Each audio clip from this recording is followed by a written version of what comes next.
I need you to stay with me for the next few minutes, because what I'm about to tell you is the kind of story that changes the way you see the people closest to you.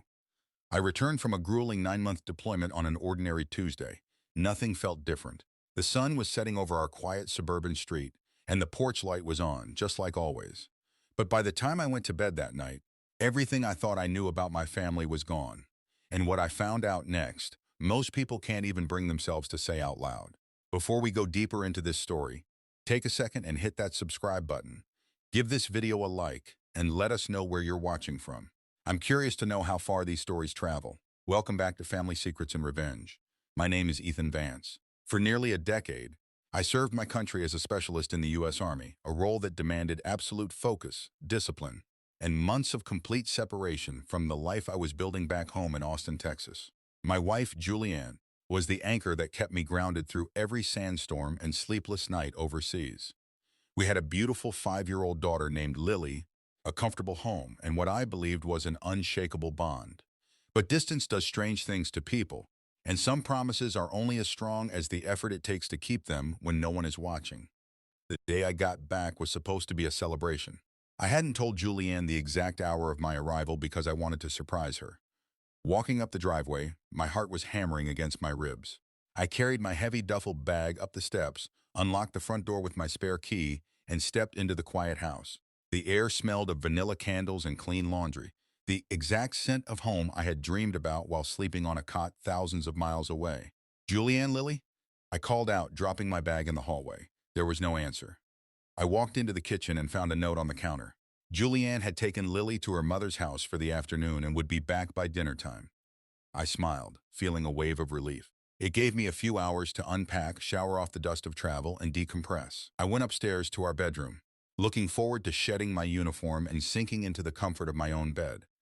But as I opened the closet to hang up my blues, I noticed something off. The closet was a mess, which was entirely unlike Julianne, who was meticulously organized.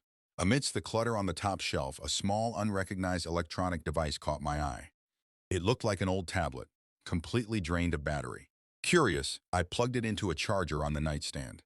While it powered up, I decided to take that long-awaited shower. When I stepped out, towel around my waist, the screen was glowing. I unlocked it. There was no passcode, and a messaging application immediately popped open. What I saw froze the blood in my veins. There were hundreds of messages stretching back over 6 months. They weren't from a friend, and they certainly weren't meant for me. They were between my wife and a man named Marcus, a guy I recognized instantly as our neighborhood's primary real estate developer and someone Julianne had casually mentioned meeting at a local charity event. The texts were explicit, detailed, and utterly devastating. They spoke of late-night encounters in our home, weekend trips while Lily was staying with grandparents, and a shared contempt for my schedule. Marcus wrote about how convenient my deployment was, and Julianne agreed, laughing at how oblivious I was while stationed in the desert. Reading those words, the room seemed to tilt. The woman I had prayed for every night, the woman whose picture was tucked into my helmet through every dangerous patrol, was bringing another man into the bed we shared. I sat on the edge of the mattress, the cold air hitting my skin, feeling a profound sense of betrayal that physical violence could never match. My chest tightened, but years of military training kicked in.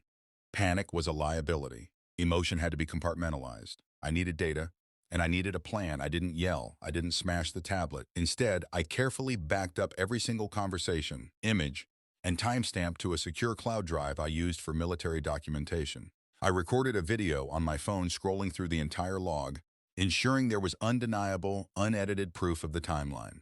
Just as I finished securing the files and hiding the tablet back on the top shelf, I heard the garage door open. My wife and daughter were home. I took a deep breath, forcing my face into a mask of joy, and walked downstairs. Lily screamed with delight when she saw me, throwing her small arms around my neck. Julianne gasped, dropping her purse, and ran to embrace me. Holding her felt like holding a stranger.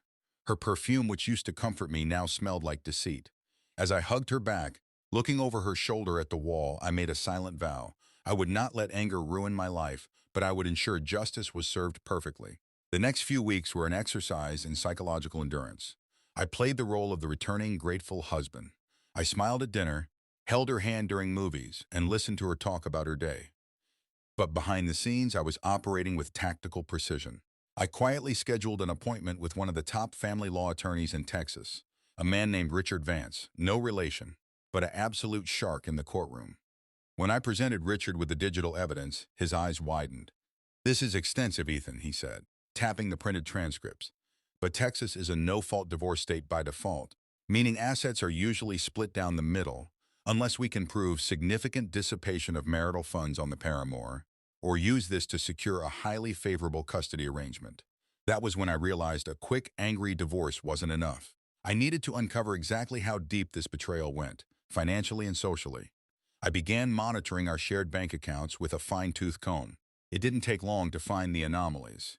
Over the past 6 months, Julianne had withdrawn thousands of dollars from our joint savings account under the guise of home renovations and retail therapy.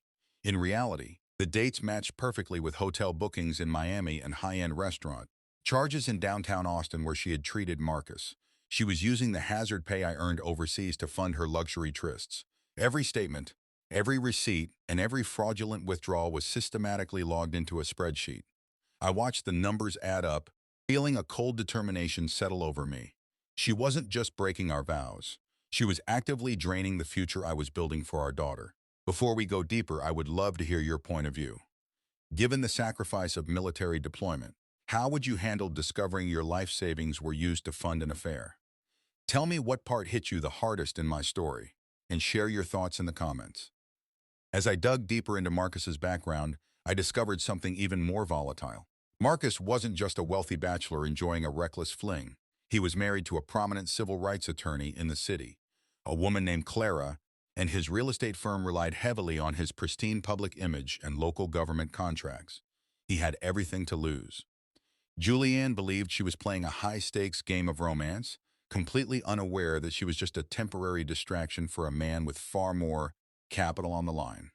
I realized that crashing their world instantly would only cause chaotic fallout. I needed to orchestrate a scenario where the truth would reveal itself in a way they could never deny or recover from. I decided to wait for the right moment to strike, and that opportunity presented itself when Marcus's firm announced a massive charity gala celebrating a new commercial development project downtown. It was a black-tie event attended by the city's elite, including local politicians, business partners, and of course, Marcus's wife, Clara. Julianne received an invitation through her community network and eagerly suggested we attend.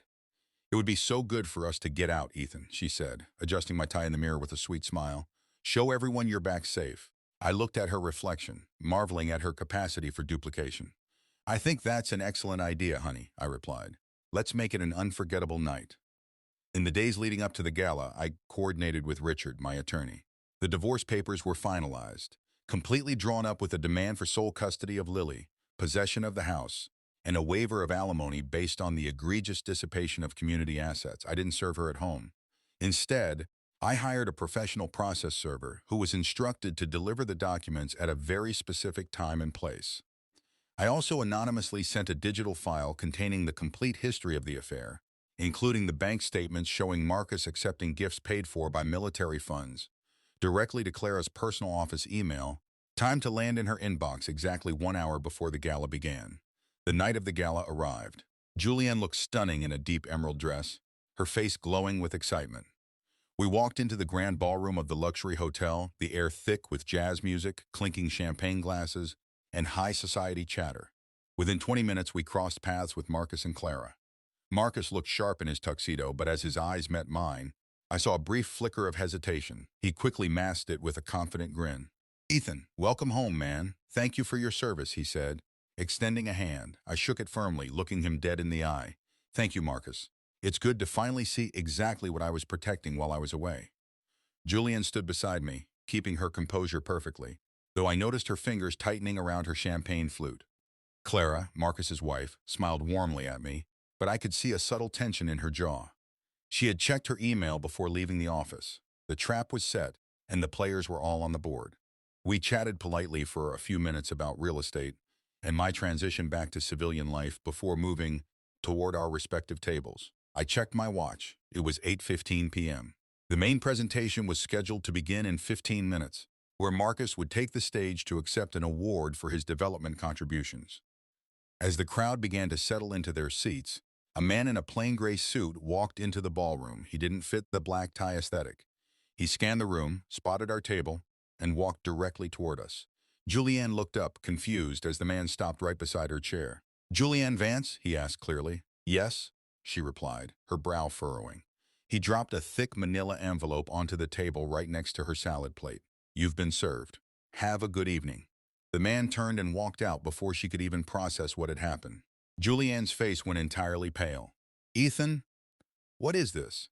Is this some kind of joke?" she whispered, her hands shaking as she opened the envelope. The first page was the summons for divorce. The second page was the proposed custody agreement.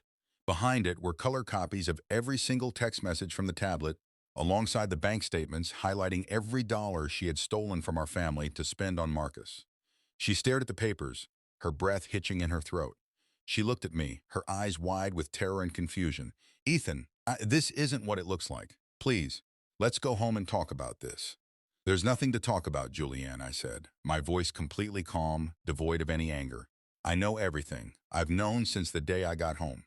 Before she could speak, a commotion broke out near the front of the room. Marcus had just walked up to the podium to accept his award. But before he could speak into the microphone, Clara stood up from her front row table. She didn't make a scene. She simply walked up the steps of the stage, took the microphone right out of his hand, and looked out at the audience of hundreds of city leaders. "I'd like to thank you all for coming tonight," Clara said, her voice echoing clearly through the speakers. "But my husband won't be accepting this award. His real passion project has been spending the last 6 months sleeping with a soldier's wife while he was deployed overseas." The ballroom went dead silent. You could have heard a pin drop on the plush carpet. Marcus froze on stage, his face turning an ash-gray color as the crowd erupted into hushed whispers and gasps. Clara dropped the microphone on the stage floor, producing a loud, jarring thud, walked down the steps and exited the ballroom without looking back. Julianne sat at our table, utterly paralyzed. Her reputation, her social standing, and her secret life had just been entirely dismantled in front of every person who mattered to her. She looked at me, tears streaming down her face. "You ruined me," she whispered. "No," I replied softly, standing up from the table. "You ruined yourself. I just let the world watch you do it." I walked out of the gala alone, leaving her surrounded by the wreckage of her own choices. The legal battle that followed was brief. Faced with absolute proof of financial misconduct and parental neglect during my deployment, Julianne's attorney advised her to sign the settlement. I secured full custody of Lily, retained our home, and protected our remaining assets.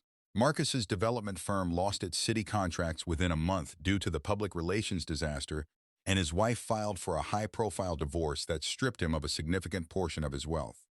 I chose not to get angry. I chose to be precise. The best revenge isn't loud, violent, or filled with rage. It is silent, total, and completely perfect.